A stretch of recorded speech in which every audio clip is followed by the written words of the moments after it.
बेहद की परम परम परम महाशांति है, महाशांति है,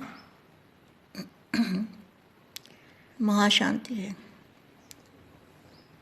बेहद की महाशांति सुनने से पहले और सुनते सुनते बेहद के दादाजी से आत्मस्वरूप में पावन लो।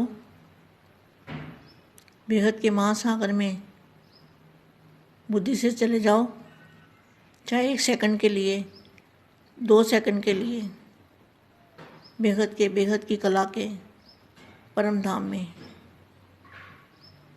दादाजी से पावर लेके,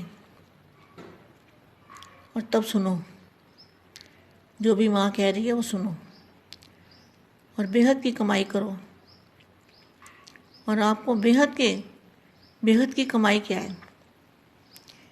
बेहद की कमाई मतलब बेहद का ज्ञान, बेहद की पढ़ाई, बेहद का योग, बेहद की सेवा और पद्मों की कमाई करने वाले आप कौन बच्चे हो? आपके हर सेकंड आपको, अगर 1 सेकंड भी आपने दादाजी के सामने आत्मस्वरूप में स्थित होकर पावर ली तो पद्म जमा हो गए, आपके पद्म भाग्यशाली बन गए। ऐसे कमाई करने वाले बच्चों के ऊपर बाप को भी बहुत नाज रहता है। 1 सेकंड में पद्मों से भी ज़्यादा कमाई जमा कर सकते हो। जैसे 1 सेकंड जो किया, अगले सेकंड किया तो 10 बढ़ गए, अगले सेकंड किया तो 100 बढ़ गए, 100 पद्म बढ़ गए। तो ऐसे पद्मों की कमाई हर सेकंड में, पद्मों की कमाई करने वाले बच्चों पर बेहद के दादाजी को भी नाज रहता है। ऐसी कमाई करो मेरे बच्चे, हर समय, हर सेकंड, जितना भी समय मिले, बेहद के महासागर के अंदर चले जाओ और बेहद की कमाई करो। आप बेहद के कर्म करो, जो भी करना है बेहद में करो। सोचो भी बेहद, काम भी बेहद, धारणा भी बेहद, पढ़ाई भी बेहद की, योग भी बेहद का, सब कुछ बेहद में करना है। हद की बातें बिल्कुल भूलते जाना है। बहुत कमाई करनी है बेटा, बहुत कमाई करनी है। प्रथम और अंतिम पुरुषार्थ, मैं पुरुषार्थ के लिए बच्चों को बताती हूँ कि किसी तरह बच्चों का कुछ ना कुछ पुरुषार्थ आगे बढ़ता रहे। प्रथम और अंतिम पुरुषार्थ क्या है? सदा बेहद की स्थिति में स्थित करने वाले। हमारे दादाजी बेहद की स्थिति में कैसे स्थित करते हैं? जब दादाजी से लाइट हाउस से, पावर हाउस से कनेक्शन जोड़ते हैं, तब हमारी स्थिति जो होती है वो बेहद की स्थिति बन जाती है। मगर दादाजी को याद किए बिना, उनसे पावर लिए बिना कभी भी बेहद की स्थिति नहीं बन सकती और कर्मातीत भी नहीं बन सकते। कर्मों का बोझा भी हल्का नहीं हो सकता, विकर्म विनाश भी नहीं हो सकते। तो क्या करना है? बापू जी क्या करा रहे हैं? बेहद के बच्चों को बेहद की स्थिति में स्थित करा रहे हैं, स्थित करने की विधि बताते हैं। तो आज बेहद का बाप है। कौन है? बेहद का बाप। तो बेहद का बाप किसको कहेंगे? लेखराज को कहेंगे, शिव बाबा को कहेंगे। तो हमारे बापू जी तो है ना बेहद के बाप। बेहद का बाप कौन है? इनको तो बेहद का पता ही नहीं है, बेहद क्या होता है। तो आज बेहद का बाप, बेहद की स्थिति में स्थित रहने वाले, बेहद की बुद्धि भी कितनी होनी चाहिए? ऊंचे से ऊंची बुद्धि भी बेहद की, और बेहद की दृष्टि माना नज़र में भी बेहद को देखना है। और बेहद की वृत्ति, सोचते सोचते बेहद की वृत्ति में चले जाएं, बेहद के सेवाधारी। और फिर क्या होगा? अगर हमारी ऐसी स्थिति बनती है तो ऑटोमेटिकली जो सेवा होगी हमारी वो बेहद की होगी। श्रेष्ठ बच्चों से साकार स्वरूप में साकार वतन में, कितना स्पष्ट लिखा है। साकार वतन में साकार स्वरूप में बेहद के स्थान पर मिलने आए हैं। दादाजी कहाँ मिले हैं? दिल्ली में भी मिले हैं, यहाँ गुजरात में भी मिले हैं। तो ये बेहद के स्थान है, जहाँ दादाजी है ना, वहाँ बेहद के स्थान है। तो बेहद का स्थान नहीं लिखा, बेहद के स्थान। अगर एक स्थान होता है, एक वचन होता है, तो बेहद का स्थान कहा जाता है। लेकिन बेहद के स्थान तो मतलब दो हो गए ना। तो जहाँ बापू जी है वहाँ बेहद का स्थान है। बापू जी का घर है, वो भी बेहद का घर है। तो ये स्थान जहाँ जहाँ बापू जी रहते हैं वहाँ वहाँ बेहद के स्थान है। इसलिए बेहद के स्थान का है, बेहद का नहीं कहा।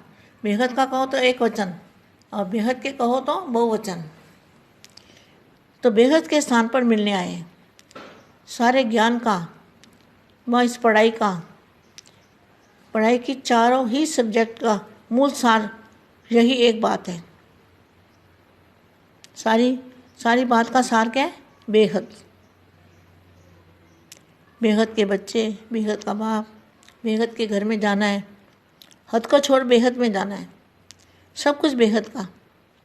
तो सारे मूल का सार क्या है? मूल सार यही एक बात है, बेहद। बेहद है, बेहद शब्द के स्वरूप में स्थित होना। ओहो, बेहद के शब्द के स्वरूप में स्थित होना, यही फर्स्ट और लास्ट का पुरुषार्थ है। देखो कितना अच्छा लिखा है, बिल्कुल स्पष्ट लिखा है। बेहद शब्द के स्वरूप में स्थित होना, यही फर्स्ट और लास्ट का पुरुषार्थ है। पहले बाप का बनना अर्थात मर्जीवा बनना, इसका भी आधार है। देह की हद से बेहद, देह की जो हद है इससे बेहद में, तो बेहद में क्या होगा? फरिश्ता रूप। देह की हद से बेहद देही स्वरूप, देही स्वरूप माना आत्मस्वरूप। देह की हद से बेहद के देही स्वरूप में स्थित होना, और लास्ट में फरिश्ता स्वरूप बन जाना। कितना अच्छा महावाक्य है। लास्ट में फरिश्ता स्वरूप बन जाना। फरिश्ता स्वरूप बन जाना है, इसका भी अर्थ है सर्व हद के रिश्ते से परे फरिश्ता बनना। तो आदि और अंत, पुरुषार्थ और प्राप्ति, लक्षण और लक्ष्य, स्मृति और समर्थी, दोनों ही स्वरूप में क्या रहा? बहुत अच्छा महावाक्य, ध्यान से सुनो बच्चे। सर्व हद के रिश्ते से परे फरिश्ता बनना, तो आदि और अंत, पुरुषार्थ और प्राप्ति, लक्षण और लक्ष्य, स्मृति, स्मृति माना याद, और समर्थी। दादाजी की स्मृति होगी तो समर्थ बनेंगे। तो दोनों ही स्वरूप में क्या रहा? बेहद। आदि से लेकर अंत तक किन किन प्रकार की हदें पार कर चुके हो, वह भी करनी है। इस लिस्ट को अच्छी तरह से जानते हो ना। जब सर्व हदों से पार बेहद स्वरूप में, बेहद घर में, बेहद स्वरूप माना आत्मस्वरूप, फरिश्ता स्वरूप, बेहद स्वरूप में, बेहद घर में, और बेहद के सेवादारी। सेवादारी भी कौन से? बेहद के सेवादारी, सर्व हदों के ऊपर विजय प्राप्त करने वाले, इसको कहेंगे बेहद के सेवादारी। विजय प्राप्त करने वाले, विजयी रतन, सर्व हदों के ऊपर विजय प्राप्त करने वाले विजयी रतन बन जाते, तभी अंतिम कर्मातीत स्वरूप का अनुभव स्वरूप बन जाते हैं। हद है अनेक और बेहद है एक। बाकी फिर पढ़ूंगी, अभी आदि वाणी पढ़िए। मेरे लाडले और प्यारे बच्चों को बहुत ढेर ढेर सारा याद प्यार और नमस्ते। परम शांति बच्चे।